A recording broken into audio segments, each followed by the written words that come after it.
আসসালামু আলাইকুম বিসমিল্লাহির রহমানির রহিম। আজ আমি একটা কৌশল দেখাবো ভাত গরম করার।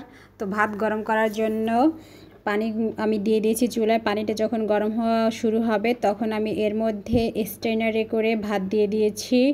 এখন আমি এটা ঢাকনা দিয়ে ঢেকে দিব।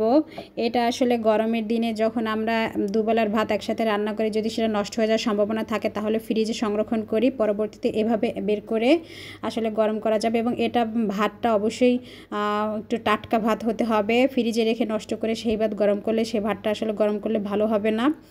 তো এভাবে গরম করে নিয়ে যাবার, শীতের দিনে এটা খুবই কার্যকরী হয়। শীতের দিনে আসলে ভাতটা ঠান্ডা হয়ে যায়, সেক্ষেত্রে এভাবে পানিতে না দিয়ে উপরে এরকম স্ট্রেনার দিয়ে ভাত গরম করে নিতে পারেন। তো আমি এভাবে ভাত গরম করে নিয়েছি, দেখা যাচ্ছে একদম গরম ভাতের মতোই হয়ে গিয়েছে। এটা আসলে খেতেও গরম ভাতের মতোই হবে, কোনো স্বাদ পরিবর্তন হবে না। তো এভাবে আপনারা ভাত গরম করে নিতে পারেন। পানি দিয়ে ভাত গরম করতে যাবেন না, সেক্ষেত্রে ভাতের স্বাদ অনেকখানি নষ্ট হয়ে যায়। ধন্যবাদ।